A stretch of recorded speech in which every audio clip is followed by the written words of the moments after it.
Dog anxious on walks. 15 pro tips to make your dog walks less stressful. Welcome to the Cat and Dog House, where we help cat and dog owners better understand their pets. I'm Susan Nilsson and I'm an accredited cat and dog training and behavior professional. In this video I'm going to give you 15 tips on what to do if your dog is anxious on walks. If your dog barks and lunges at other dogs, growls at people, or puts on the brakes and refuses to move every time you're out for a walk, then this is the video for you. It can be incredibly stressful to walk an anxious dog. Every time you step outside, your pup is on high alert, scanning the environment for potential threats. And if she sees another dog or person, she has a bit of a freak out, which just makes the whole situation even more tense, not to mention embarrassing. All you want to do is give your dog a nice experience and get some exercise, but sometimes it feels like a battle just making it to the end of the block. I hear you, I've been there. But don't despair. The good news is there are plenty of things you can do to help make walks less stressful for both you and your dog. Start by paying close attention to your dog's body language and behavior. Common signs of anxiety include rapid breathing or panting, dilated pupils, and pacing. Dogs may also freeze in place, refuse to move, or try to escape by pulling on the leash or backing out of their harness. They may exhibit aggressive behaviors such as barking, lunging, growling, snarling, and even snapping at other dogs or people. Dogs with anxiety may also display constant vigilance and tense body language, such as stiff muscles, the tail down or tucked between their legs, ears back, and the back legs braced for a hasty retreat. Their facial expressions may also be tense, with a furrowed brow, tight mouth, tongue flicking or lip licking, and frequent yawning. It is important to recognize these signs of anxiety in our dogs and understand that they are not just being bad or stubborn. Instead, they may be experiencing a very real and intense emotional response to certain situations. When an animal or person is faced with a predator or some other perceived danger, they tend to go into fight or flight mode. Fight or flight is designed to provide a burst of energy and strength so the animal can escape the danger or face it head-on without having to think. While the fight or flight response is intended to help dogs stay alive, it can also lead to some negative consequences, such as increased stress levels and an exaggerated response to something that's not really that threatening at all. Sometimes, dogs freeze when they are anxious, stressed, or scared, or fidget in an effort to reduce tension.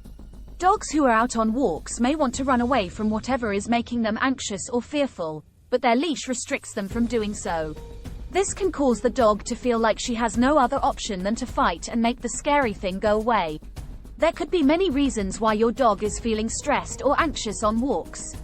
It could be something as simple as an off-leash dog who is approaching too quickly, or any number of other things your pup perceives to be a threat. You'll need to be able to identify her triggers. In other words, what makes her anxious, so you can work on helping her cope better with them. Some common triggers include unfamiliar dogs or people, bikes, skateboards, something specific like a person carrying an umbrella or on crutches, loud noises like a garbage truck or emergency vehicle siren, and unfamiliar items like traffic cones, robot lawnmowers, statues, or flapping garbage bags. Sometimes a dog is generally anxious and it's no different when they are out on walks. They may constantly be scanning their environment for potential or perceived threats, which can cause them to act out in fear. Walking your dog should be an enjoyable experience for both of you. Unfortunately, when your dog gets anxious, it can ruin the outing for everyone involved. Let's now get back to those 15 tips to help your pup overcome her anxiety and make her more confident when she's out and about with you. Number 1.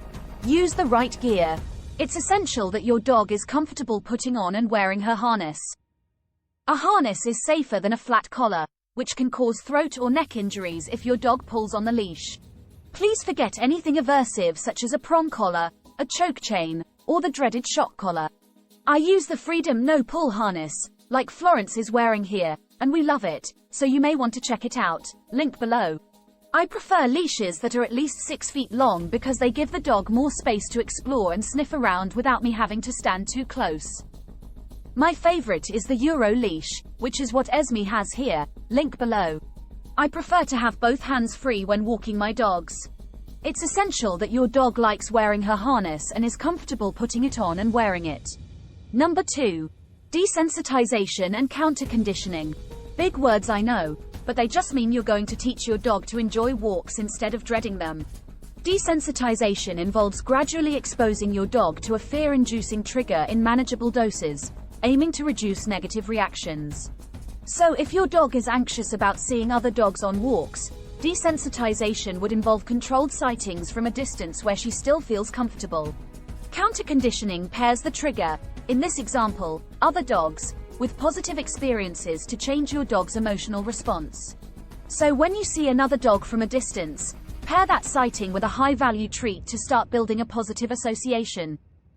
Make sure the treat is something your dog really loves and doesn't usually have access to. Number 3. Train at home. Start working on leash walking at home. We want to make sure your dog has a positive association with going for walks. Home is a nice quiet environment with no distractions, where your dog feels safe and relaxed, so that's the best place to start.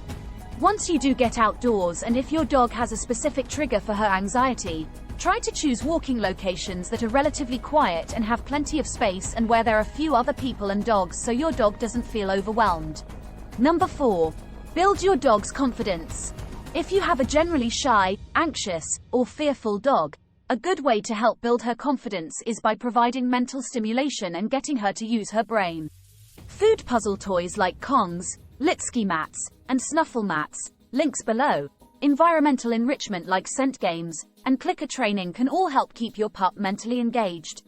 The more she engages her thinking brain, the more her emotional brain will take a back seat. This means she'll be more relaxed overall and, therefore, less anxious. Number 5. Stick to a predictable routine. Not knowing what to expect or when to expect it is stressful. By creating a predictable routine, you can help your dog feel more in control of her environment and consequently, less anxious. Number 6. Create a positive association with going for walks. Play a game or let your pup have a sniff or run around the yard before you head out for your walk. This will get her into an upbeat mood so she'll be better able to cope with any feelings of anxiety when you get started on her walk. Number 7. Positive reinforcement. Make sure you have a big treat bag full of your dog's favorite treats. Reward her for relaxed behavior while you're on your walk, and really make it worth her while to be calm. Number 8. Manage the environment. Sometimes, despite all your hard work and training, things happen that are beyond your control. So if you spot one of your dog's triggers in the distance, be prepared to take quick evasive action.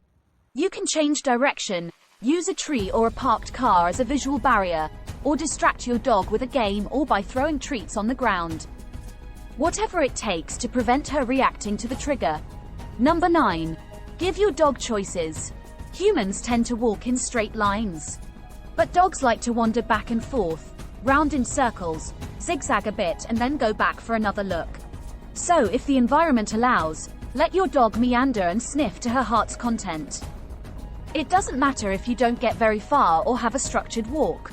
Your dog will be having a great time and will be more confident and relaxed because she's more in control of her environment. Number 10. Keep walks short. When you're doing all this, start with short walks so your dog doesn't have time to let her anxiety levels build up. Number 11. Stay calm. Although it can be stressful when your dog's freaking out at the dog across the road or at the group of kids on skateboards, try to stay calm when you're on your walks. Number 12. The Jolly Routine. Coined by dog behavior expert Dr. William Campbell, the Jolly Routine is exactly what it sounds like. Dogs often look to their owners for cues as to whether something is wrong or not, so if you're all jolly, happy and relaxed, she's more likely to follow suit. Number 13. Calming products. There are several so-called dog calming products on the market that may or may not be effective, depending on the dog and the situation. Options include the Thunder Shirt, modeled here by Lennox. It is a vest-like garment designed to apply consistent pressure to your dog's body to make her feel less anxious. There's also Adaptil, an artificial pheromone that comes in a calming collar or a diffuser option to help calm your dog, although it may not be effective for all dogs. Esme is wearing an Adaptil collar here. It's the thin black strip above her regular collar. Number 14. Safety in numbers. If you have another dog, or a friend with a dog that your dog gets along with, having a walking buddy can do wonders for boosting your dog's confidence. Number 15. Time and patience. It's important to bear in mind that you're not going to see a miraculous improvement overnight when working with an anxious dog. It takes time, consistency, and a lot of patience. So hang in there, keep up the training exercises, and know that the little rewards you get along the way are worth it. Don't forget to like, comment, and subscribe for more videos on cat and dog behavior. For more in-depth content about cat and dog behavior, check us out at catanddoghouse.com.